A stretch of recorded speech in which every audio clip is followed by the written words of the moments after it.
Very nice indeed for the knockout stages. Let's talk overall then about this evening before we get into specifics, hopefully hear from Ralf Rangnick and some of the players as well. Who impressed you both this evening? Who do you sort of feel came out of this with Ralf thinking, you're in my plans? Mason Greenwood. Yeah, Mason's pretty special. You know, I think there's a lot of players out there that cost a lot of money out there, whether they're, you know, bought from other teams.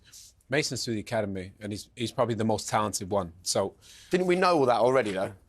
Ish, but, you know, Ralf gets to see him in a live setting, and then he gets to see him score a goal like that. He's one of the best natural finishers at the club. Can play in multiple positions. He's good on the ball. People always talk about his finishing, but Rio and I were saying his ability to use the ball, receive the ball, doesn't get enough credit. So awareness. I think he's going to be one of those that he'll be in the starting 11 soon. Yeah, I don't think it's long. I mean, we can watch the goal here, and we spoke before about Jesse receiving the ball, but Matic's ball into him through the lines as a pass of a midfielder, fantastic ball. And to be fair, it's his movement. He drifts. It's not a massive bits of movement. It's just deft movements, and then bang, that finish. And we spoke during when we saw this happen. It's like I always liken him to someone like Van Persie. That's who his style is like. He receives it a lot like him. His movements like him. He's elusive. Doesn't really want to ever get pinned against a defender. You see here. Luke does well, doesn't he? Get on the overlap. Yep, he does.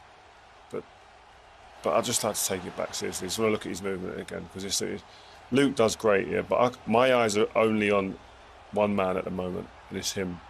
Look at him here. He knows his awareness of where he's in. He's not scoring from there. No, he's not scoring. Not often you score when you're this far in front of the post. Watch his movements. Just run it slow, run at half speed.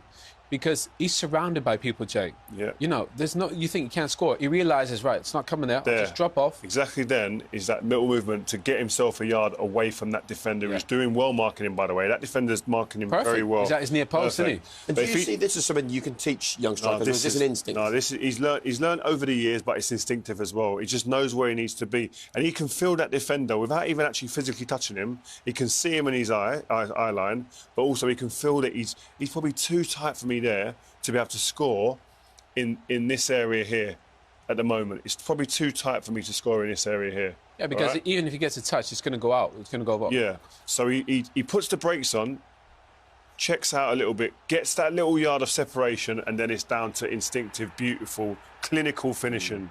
The kids, listen, I love him. There's not enough words for me to describe what I feel about this boy as a player, seriously, because he's a beautiful footballer.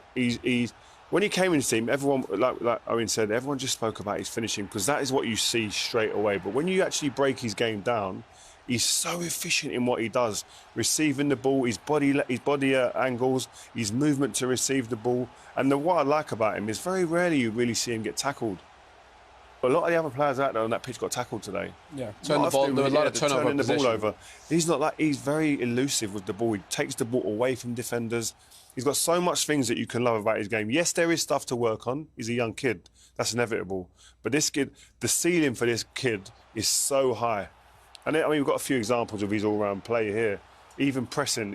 I've seen his stats in terms of sprints and high-intensity runs when he's on the pitch. He's not someone who shirks work.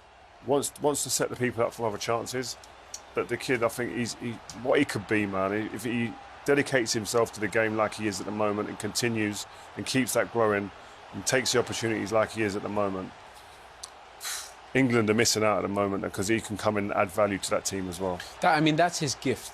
In those areas, he's calm. He never rushes. Most young kids, they receive the ball and they panic. They speed up in the moments where they shouldn't. Mason has a picture and he's always in control, which is quite rare. And he has a good awareness, as Reece said. He's always checking his shoulder, find little pockets. I mean, as a finisher, it's pretty special. But again, I'm with Rio. I think his overall game doesn't get enough credit. I think he can carry the ball, he can dribble. His awareness is good. But he'll want to play. Even though there's some world-class players here, he'll want to play. Yeah, he won't be happy sitting on the bench. Since this new manager's come in, he hasn't started the game until tonight, and I'm sure he'll be sitting there going, well, why? Yeah. But his answer is where you want it to be, out there. And the great thing for him is that if you take a look at the kind of players that Ralf Rangnick has signed and worked with over the years, he is the perfect profile for a Rangnick kind of player. He's the thing is, if Ralf was going to buy him, it would have cost him a fortune. Yeah. You know, we see, Ahmad out there today, would they pay, 35, 40 mil, Mason is in the category almost, you know, the Phil Foden category in terms of, you know, how do you put a price on it? So, you know, look, he's a diamond, you know, and to go with, you know, Marcus and Cristiano and Cavani, Sancho. Pogba, Sancho, Bruno. I mean, Ralph has a lot of options that he can go and pick this team, and it's exciting. And it's a good point, actually, about Pogba. Pogba, Varane still to come back from injury. There's good times ahead. Let's talk about something not quite so positive tonight, which was some of the elements of the defending. We can have a look at the equaliser now. Who out there this evening, this goal notwithstanding, do you think wasn't a great night for you, actually? I don't think anyone other than Mason really gives Ralph something to think about. I think everyone else, there's elements of the game we say, oh, well done, but then there was elements where you thought that will probably go against you, and he's thinking in terms of an 11 to go in the Premier League this weekend or in the coming weeks. So, no, I think you can... What about Wan-Bissaka? You said he'll have to fight to be in Ralph's plans. What did you think of him tonight?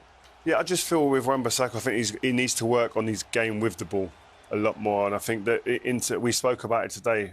Fullbacks in today's games are controllers of the game. We've always been number 8s, midfielders in Premier League history, and we've watched football for years. Centre midfielders are the conductors. At the moment, the players who are getting majority of the most touches are the fullbacks. So you have to be good at receiving the ball and good at playing over various distances and adding different layers to your game. And I think that's where Wan-Bissaka, if you're talking about the top right-backs in the country, that's where he falls short in that department.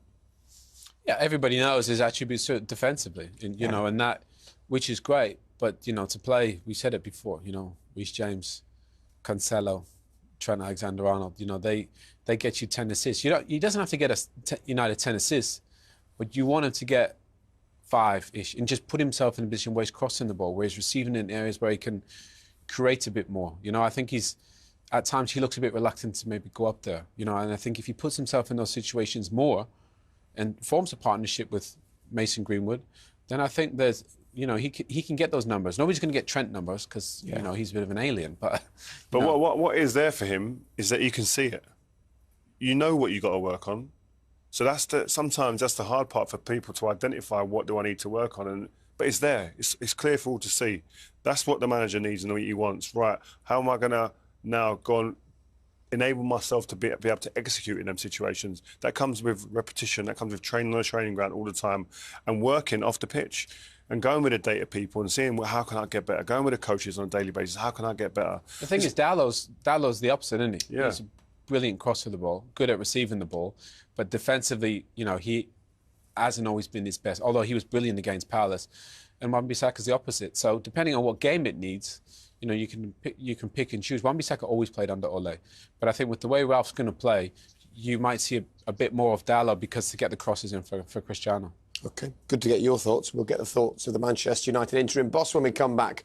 Imagine, I mean, all of us have got children that play football. What a moment for Robbie. We were almost in tears up here. No, it's emotional. I mean, we could only imagine and dream of being able to kind of witness and be a part of something like that. So great for the family. And listen, all the hours and the travelling, you're like glorified Uber, black taxi drivers as parents, ferrying your kids around all over the country to see them play and to dream of a moment like this. This is phenomenal. It's nice, though, because only really now, as parents, you realise that this is actually what your parents would have gone through when you guys were doing exactly the same. Yeah, well, my son is 6 now, and he just started to get into it, and he loves football. And now to see him, I can just picture him kicking the ball in the back garden, learning all the little things now, and I can only imagine what it must be like to come to watch him play. I mean, I love his games now when he's 6.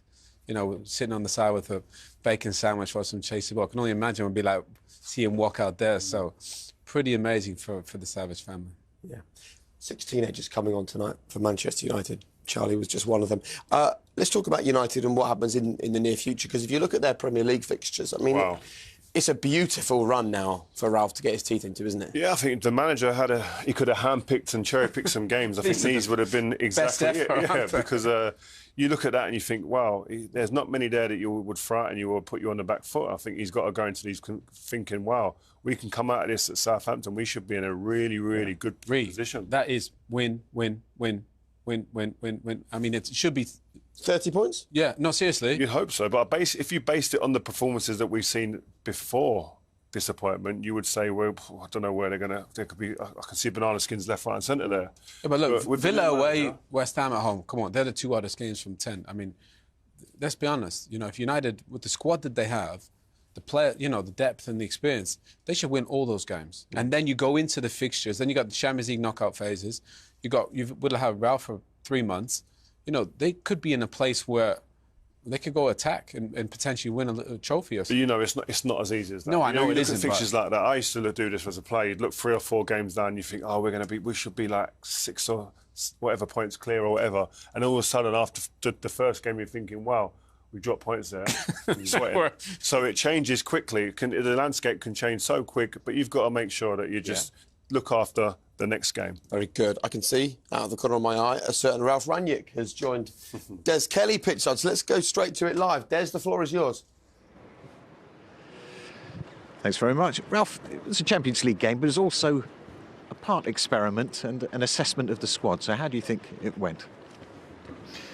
I mean, I was fully aware before the game that with this team that we play today, they haven't played together, not only with regard to formation but also as a team. The first half hour, I think we did quite okay. We had a few unforced errors even in those first 30 minutes, but at least we had control on the game. I think we should have been minimum 2-0 up, if not 3-0 up. We had two great opportunities, one from Amat and the other one from Juan Mata. But we didn't score. We were a bit sloppy with those situations. We had a third one with Anthony Elanga in the second half. So we could have scored 3 or 4 goals. But obviously after we conceded the equalizer, we were not defending high enough, not proactive enough. And we could have also conceded 2 or 3 goals. So if in the end the final score would have been 3-3 or 4-3 to us, nobody could have complained against that. But as I said, also the good things, quite a few debuts. Debut for Tom Heaton, debut for quite a few youngsters, game time for players who desperately need game time. So in total, I wouldn't say happy, but it was okay. A valuable experience then. You're looking for players to stake a claim. Mason Greenwood did that early on with a fantastic goal, didn't he? Yes, but it was also good to see Luke Shaw back. Hopefully he can at least be a candidate for the Norwich game in the squad. Aaron got 2 knocks again, one on the wrist, another one on the knee, so we have to see how this will develop by Saturday. Yes, and as I said, it was an experiment. It was not an experiment. I did it on purpose because I also wanted to save the players and their energy for the game on Saturday against Norwich. Sure. If you talked sort of about giving the ball away, though, did you seem to lose possession a lot? Yeah, what really was a little bit annoying was the way that we also gave the goal away, because we played too many balls into the first line of their pressing area, and this was also the case with the goal that we conceded. We could have cleared the ball easily, and whenever we played the ball into the second or third line, we were always dangerous, and that was really. I told them that before the game, but still they still played in that situation the ball. A 5-meter pass, and they were just waiting for that ball. It was more or less a pressing invitation that we sent. It looks like you've learned a lot. Thank you very much, Ralph. Thank you. GV16 difference from Diego Dalot. The scout on my Man United fullback can offer fantastic value under Ralph Rangnick. The squad is tipping for low-owned players who could be set for breakout game weeks in Fantasy Premier League. Diego Dalot, the fullback, in owned by only 0.4% for managers of Manchester United. It had strips on Norwich City.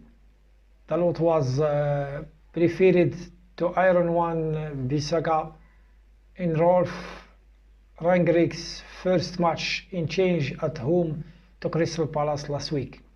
The interim managers made an immediate impact as United won 1-0, earning the hosts their first home clean sheet of the season. Dalot's defensive works provide crucial with the right back winning 3 of the 4 ticks that help earn him 2 additional bonus points for a total of 8 points against the Eagles. Assistant Panthers. Rangnick's new formation could also lift that prospect further in fantasy. Man United's 4-2-2-2 sit-up requires for the fullback to push forward, and after mid-man they are attacking.